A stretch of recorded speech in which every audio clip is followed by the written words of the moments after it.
About 400 people attended the meeting organised by the Bradmill unions. Local parliamentary figures were invited to participate. The meeting was called to see just what could be done to save the Rutherford plant. Many suggestions were made and a petition was circulated calling on the state government for help. But for the workers, time is running out.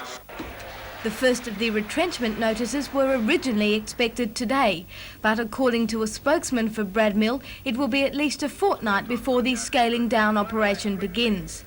Last night's meeting was told that the livelihoods of hundreds of families are in the balance, but the people there really weren't hearing anything new. Most of them were Bradmill employees. Many seemed to be hoping for miracles and were not prepared to accept that nothing could be done to prevent Bradmill from pulling out of Rutherford. As a result, there were some emotional moments, with most of the anger being directed at the MPs, who were accused of doing nothing to save the situation. A number of suggestions were made, the main one being that the state government purchase the plant.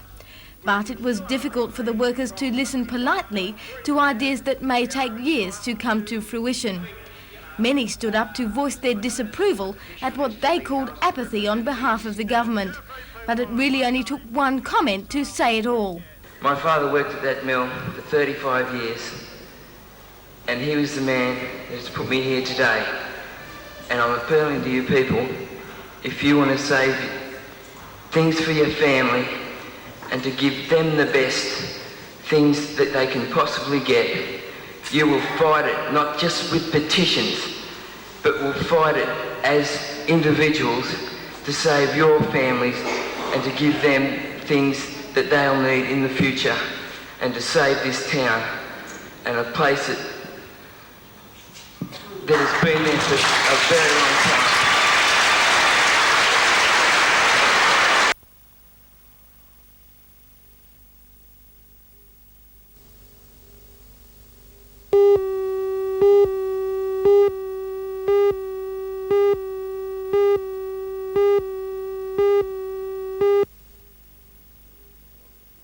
When Mr Mulock and local member Merv Hunter arrived at Warners Bay High this morning, many teachers were still sceptical the school was about to get its desperately needed multi-purpose hall. After all, a previous education minister, Mr Lander, had said it was on the books back in 1980 and a site plan was established at that time.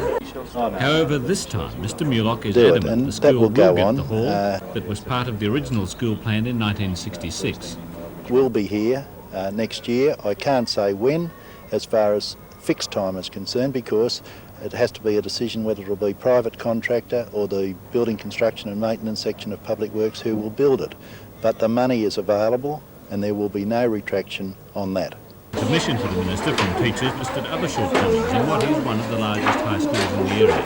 Mr Mulock said these will be considered. You know, this is what happens in education. You announce that you're going to do something and then that just gets pushed aside while people say, but we want this, this and this. Now, I've also given a commitment that the library, which is also a facility that needs to be upgraded here, will follow on after the multi-purpose centre, and I've asked the school community, the education department and the Public Works Architects branch to discuss and to determine how they'll go about that.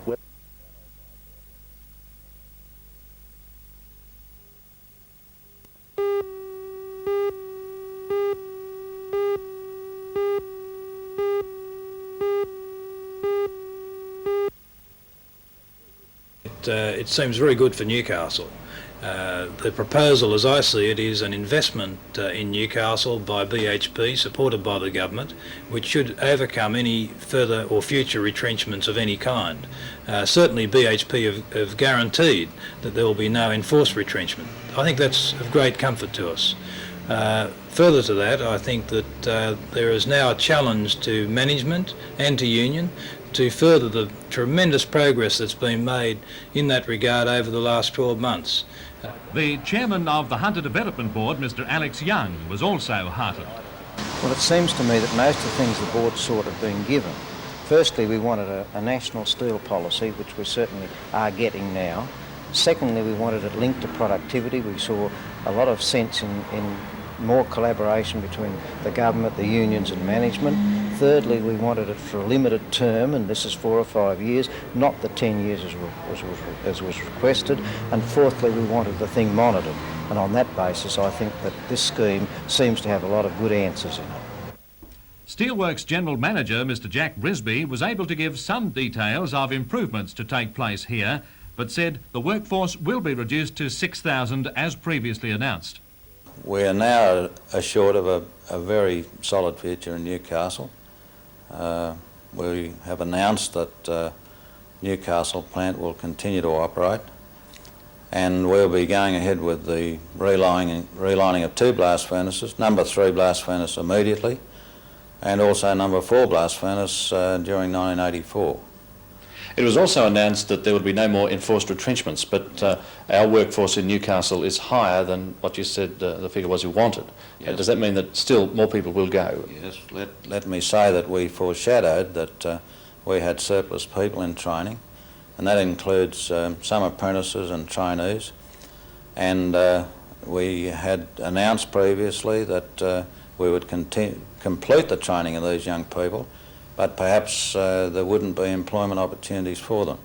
I'm afraid that still applies, and I think that our target of 6,250 by the end of the financial year, that's May 1984, is achievable, and we still have negotiations to complete with unions to modify some of our work practices to become more efficient and to increase productivity. Relations between the unions and the company in Newcastle in particular have been improving day by day over the last 12 months or so. Yes. You see further improvement? I think we'll continue to cooperate with unions. They've been very responsible in a very difficult period, and I see no reason why we shouldn't continue this good cooperation. It's been a very tough time for Newcastle, but particularly for you as General Manager. How do you feel personally? Do you feel that we've reached the end of a particular stage in the whole thing? It has been difficult. It's been difficult for a lot more people than me, the management team and all our staff, and employees who have had a very difficult time with the future being so insecure. But we've got some good news now, and we've got something to work towards, and I think that they're all looking forward to that.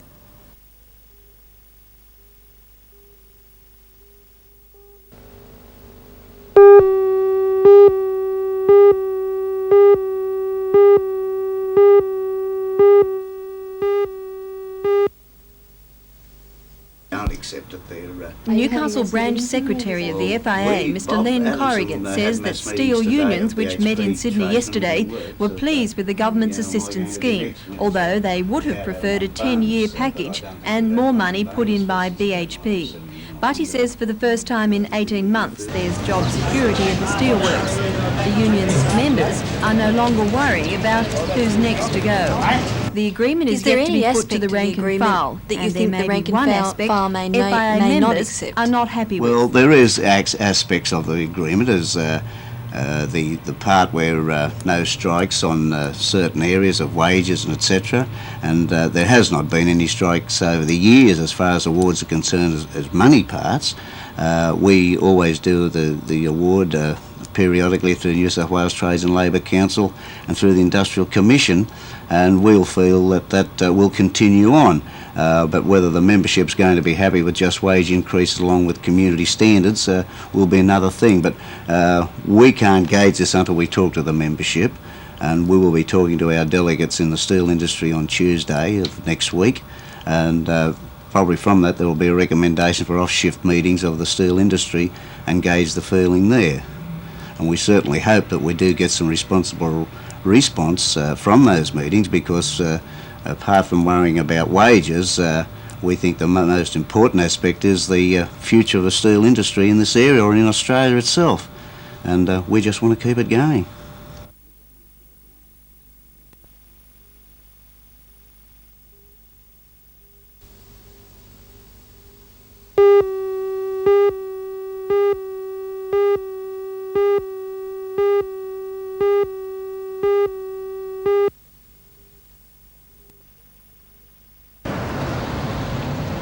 Community leaders were on hand today for the official opening of the new System Control Centre in Derby Street. The chairman of the Shortland County Council, Alderman Henderson, told the gathering that it was an important day in the history of the Electricity Authority. The official opening was performed by the Governor of New South Wales, Sir James Rowland. Before he unveiled the commemorative cut, he praised the County Council and others involved in the development. So together you've made a great change in a very large and getting larger public utility. It's a great honour for me to have been asked to come up and declare this building, which will house the new system, open today. The new building is not in operation yet. Highly sophisticated computer-based supervisory equipment is to be installed over the next 18 months. Eventually, the control centre, which looks after the distribution of electricity in our region, will replace the existing facility in Queen Street. Ultimately, the new centre, built at a cost of $3.4 million, will have the capacity to control 100 zone substations, compared to 32 now. As part of today's official opening, the Shortland County Council unveiled more than 70 old photographs tracing the history of electricity distribution in our region. Some have never been shown to the public before. The earliest photo dated back to the 1890s.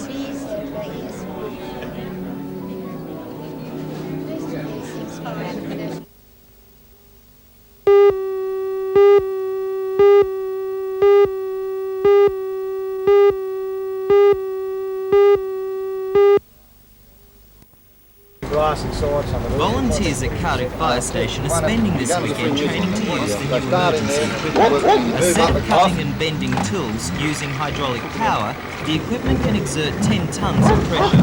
The main use for the gear being car accidents. Each set costs $5,000. Cardiff is only the third fire station in the area to receive the equipment after Newcastle and Belmont. The state government plans to equip all fire stations in the region at a cost of $8 million. This will significantly reduce the demands placed at present on the police rescue squad because fire stations will be able to perform some of the same work. Brian, what are the advantages of this equipment? Over the years we've had to work with mechanical equipment that wasn't strong enough. In the past we've also had to use only the police rescue equipment, which is centralised in New Lambton. This particular equipment now is being placed in fire stations throughout the area and will eventually be widespread enough so that we can widen our efforts.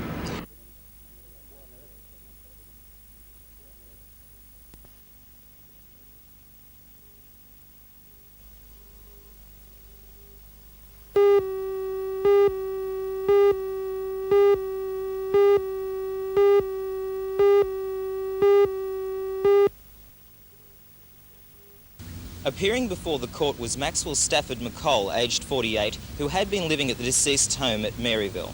McColl is charged with having feloniously and maliciously murdered a 51-year-old Maryville man on Saturday, August the 13th. The offence is alleged to have occurred at a fishing shack in the Sandhills near the end of Lavers Lane, Williamtown. In court this morning, the police prosecutors said that McColl had murdered Basil Frederick O'Farrell in an argument over who would chop down a tree near their fishing shack for firewood. While outside the shack, McColl is alleged to have shot his companion once in the right leg with a .22 calibre rifle. O'Farrell is said by police to have then walked into the shack carrying an axe. According to police, McColl then shot O'Farrell fatally in the stomach. Bail was refused due to the seriousness of the offence, and McColl has been remanded to appear in the Raymond Terrace Court of Petty Sessions on Thursday.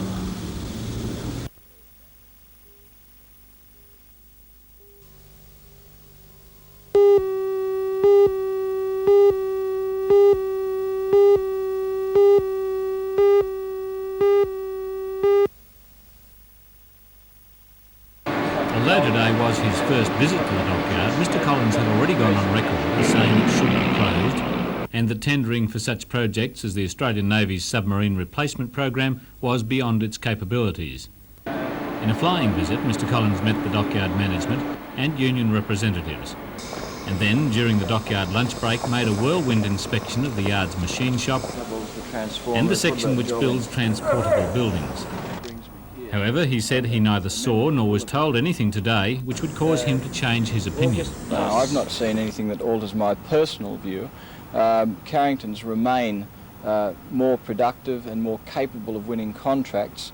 I believe that the work which is being conducted here, such as the construction of demountable classrooms and the construction of transformers for the Electricity Commission, does not require a dockyard. I'm not suggesting that the 500 odd men employed here be tossed out of a job, but I'm suggesting they don't necessarily need a dockyard to build what they're building.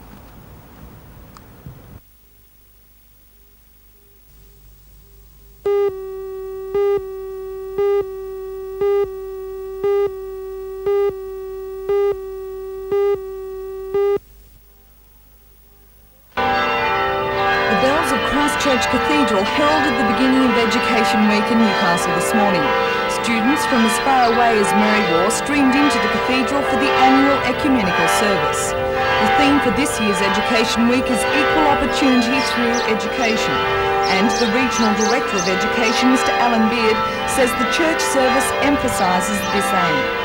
The service was non-denominational and students from state as well as private schools joined in song.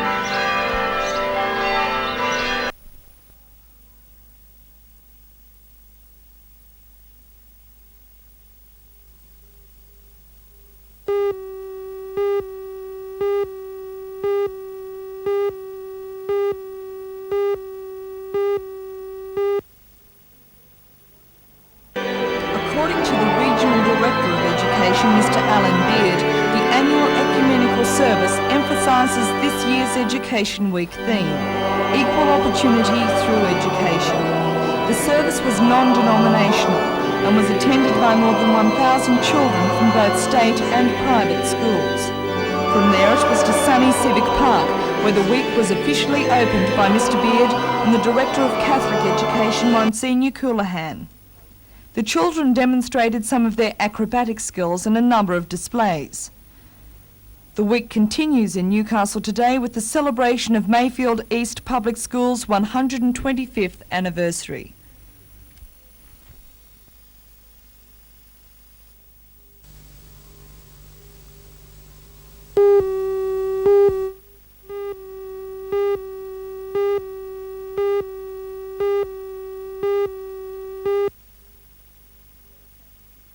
The first accident happened shortly after midnight at the corner of May Street and Maitland Road, Islington. Police say the driver, 32-year-old Antizano of East Lambton, failed to give way at a sign and collided with the semi-trailer travelling west along Maitland Road. The semi-trailer driver was unhurt. Meanwhile, Belmont Police have identified the driver of this 71 Valiant sedan. He was Neville James Dennis, 26, of the Toronto North Caravan Park. Police say Dennis was incinerated in his car following an accident on Lake Road, Argenton at about 20 to 4 this morning. It's reported that the car slid 50 metres before smashing into a power pole. Brigades from Bullaroo and Cardiff attended the blaze.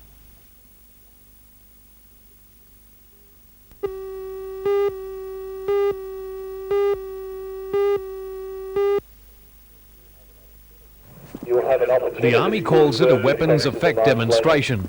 Every weapon available to the Australian infantry was fired under simulated battle conditions. Singleton Army Camp was closed under tight security because every shot fired today used live ammunition. The display is for the benefit of officer training cadets from all over Australia and New Zealand. 600 troops took part in the display, exploding mines, firing mortars, and showing off the range of rifles and machine guns. There was also a display of uniforms and equipment worn by infantrymen from World War I, Korea, Vietnam, through to the latest uniforms. And what's the well-dressed sniper wearing this season?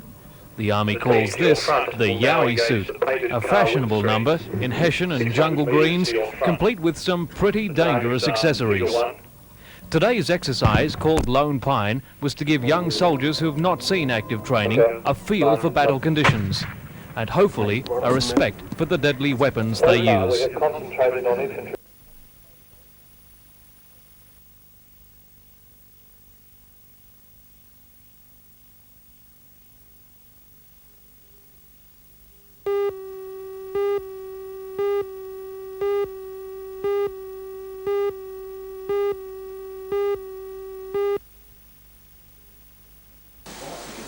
cooking, scrubbing pots, waiting on tables, serving wine. These 13 students have done it all over the 12-week transitional hospitality course at Glendale Technical College.